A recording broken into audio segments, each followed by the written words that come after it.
வணக்கம். ஒவ்வொரு பிரதோஷத்தின் பொழுதும் நாம நாயன்மார்களோட வாழ்க்கை வரலாற கதை வடிவா பார்த்துட்டு இருக்கோம். அந்த வகையில இன்னைக்கு நாம பார்க்க போறது இளையான்குடி மாற நாயனார். இவர் என்ன பண்ணார் தெரியுங்களா? இவர் சிவன் அடியார்களுக்கு அன்னதானம் கொடுத்துக்கிட்டே இருந்தார். ஒவ்வொரு நாளும் கொடுத்துக்கிட்டே இருந்தார். நல்ல செல்வந்தரா இருந்தார். செல்வந்தரா இருந்தா அன்னதானம் கொடுக்கறதுல என்னங்க தப்பு? அன்னதானம் மட்டுமா? என்ன தானம் வேணாலும் செய்யலாம் இல்லையா? சரி, இதான் சிவன் பார்த்தாரு.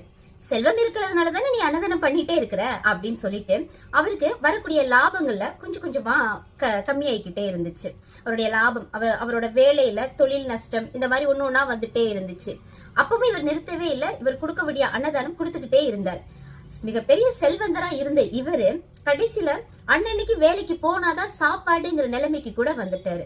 அப்பமும் அன்னதானம் செய்யறத மட்டும் விடவே இல்லைங்க. அவர் என்னைக்கும் போல அன்னதானம் கொடுத்துக்கிட்டே இருந்தார். கடைசியா அன்னன்னைக்கு சாப்பாடுக்கு மட்டும் இல்லைங்க, அன்னைக்கு வேலை பார்த்துட்டு வந்தாதான் சாப்பாடுங்கிற நிலைமையில இருக்கும் போதும் கூட இவரால முடிஞ்சதை அன்னதானம் கொடுத்துக்கிட்டே இருந்தார். அதுலயும் பாருங்க, ஒரு நாள் சாப்பிடறதுக்கு வீட்டுல எதுவுமே இல்லை. அன்னைக்கு எதுவுமே செய்யறதுக்கே இல்லை. அந்த சூழ்நிலையில தான் அவரும் அவரோட மனைவியும் இருக்காங்க. இந்த நேரத்துலதான் சிவன் ஒரு அடியார் போல ரூபம் அணிஞ்சு வர்றாரு. வீட்டுக்கு வந்தோடனே வாங்க அப்படின்னு சொல்லி வரவேற்கிறாங்க. அவர் சொல்றாரு, இந்த ஊர்ல நீங்க அடியார்களுக்கு அன்னதானம் வழங்கிட்டு இருக்கிறீங்க அப்படின்னு, அதனாலதான் உங்க வீடு தேடி வந்தேன் அப்படின்னு சொல்றாங்க. நல்ல மழை பெஞ்சிட்டு இருக்கிற நாள் அன்னைக்கு. அடியாரை கூப்பிட்டு உடனே அவருக்கு ஒரு தோட்டுறதுக்கு துண்டெல்லாம் கொடுத்து தோட்டிட்டு கொஞ்ச நேரம் உட்காந்துருங்க, நாங்க அன்னதானம் பண்ணிடலாம், உங்களுக்கு அமுது படைச்சிடலாம் அப்படின்னு சொல்லிட்டு மனைவிய வந்து பாக்குறாரு. இங்க எதுவுமே இல்ல சமைக்கிறதுக்கு. அப்பதான் என்ன பண்றது அப்படின்னு யோசிக்கும் போது நல்ல மழை இல்லையா?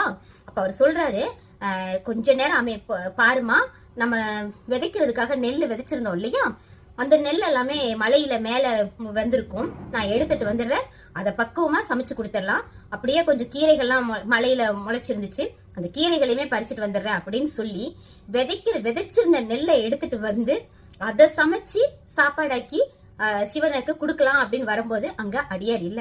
எங்கன்னு பார்த்தா அவர் வான வீதியில அம்மையப்பனா அவருக்கு காட்சி கொடுத்தாங்க. என்னங்க பண்ணாங்க? சாப்பாடு மட்டும்தான் கொடுத்துட்டே இருந்தாங்க. வெறுமனே சாப்பாடு மட்டும்தான். செல்வந்தரா இருக்கும் போது சாப்பாடு கொடுத்தாங்க, செல்வமே இல்லாத போதும் சாப்பாடு கொடுத்துட்டே இருந்தாங்க.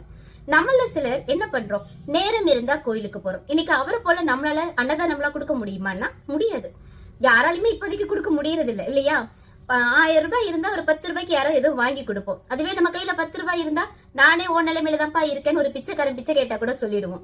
இந்த நிலைமையில எங்கங்க நம்ம அன்னதானம் எல்லாம் கொடுக்கறது? சரி, அதுதான் நம்மளால பண்ண முடியாது. இருந்தாலும் பக்தியில ஒரு வைராக்கியம் அப்படிங்கறது இருக்கணும். நேரம் இருந்தாதான் கோயிலுக்கு போக முடியும் அப்படின்னு நினைக்கிறோம் இல்லையா? அந்த மாதிரி இல்லாம ஒவ்வொரு பிரதோஷத்துக்கும் கண்டிப்பா நேரம் ஒதுக்கி கோயிலுக்கு போவேன் அப்படிங்கிற எண்ணம் கூட வரலாம்.